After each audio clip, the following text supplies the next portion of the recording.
ইঁদুরকে ডাক দিলেই ডাস্টবিনের ভেতর থেকে বের হয়ে আসে, খাবার খায়, আবার ভিতরে চলে যায়।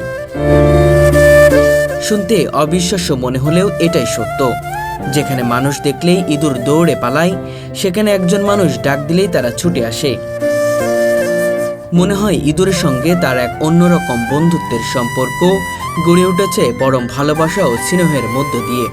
ইঁদুরকে আপনি মারলেন বা কিছু করে বানাইতে পারবেন, একটা মারেন 5টা বানান পারবেন না, তাহলে আপনি কি ক্ষমতা? আল্লাহ একটা মারতে পারেন, 10টা তৈরি করতে পারবেন। আল্লাহ শক্তিটা আছে, কিন্তু আপনি কেন মারবেন? কেন অপরাধী হবেন? এই বন্ধুত্ব কোনো 1-2 দিনের নয়, প্রায় 4 থেকে 5 বছরের পুরনো। আজ থেকে 25-30 বছর আগে ওই যে ইঁদুরের ওষুধ বিক্রি করে, তখন তারা কইতেছে ইঁদুর মারবেন না পালবেন। তা আমি বললাম আমি মারবো না, পালবো। এটি শুধু এক সাধারণ সম্পর্ক নয়, বরং মানুষের সঙ্গে প্রাণীর এক অদ্ভুত বন্ধুত্বের গল্প, যা দেখলে সহজে বিশ্বাস করা যায় না। ইঁদুর আপনার দৌড়ের মানুষ দেখলে দৌড়ে পলা হারিনি খাবার দিছে, আহ আহ আহ আয়া হাতের মধ্যে খাচ্ছে। আমার কাছে খুব ভালো লাগছে, আনন্দ লাগছে। আমি এদিকে জানলে উনি খাবার দিলে আমি দাঁড়ায় দেখি, আমার কাছে ভালো লাগে। নাম তার কামাল মিয়া, পেশায় তিনি একজন ক্ষুদ্র ব্যবসায়ী। ঢাকা বিশ্ববিদ্যালয়ের চারুকলা ইনস্টিটিউশনের সামনে ফুটপাতে চট বিছিয়ে বিক্রি করেন নানা রকমের মালা।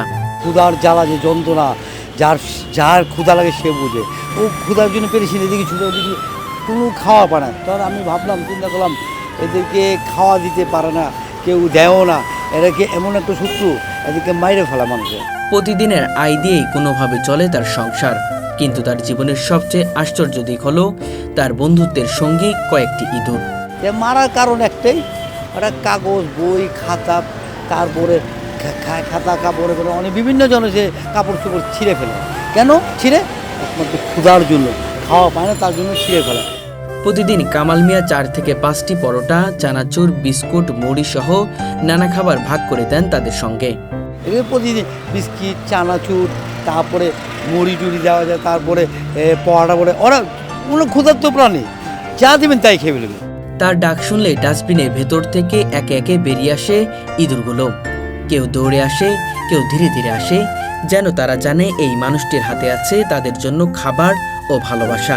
5-6 বছর যাবত দেখতেছি এই ড্রেনে, যে ওনার দোকানটার সামনে একটা ড্রেন আছে, ওখানে অনেক ইঁদুর, তো ওটা ওভাবে খেয়াল করি নেই। তো 5-6 বছর যাবত দেখতেছি ইদানিং একটু বেশি। তো ওই ড্রেনের সামনে উনি যেন কী ডাকে, আর অনেক সময় দেখা যায় কি খাবার যেন দেয়।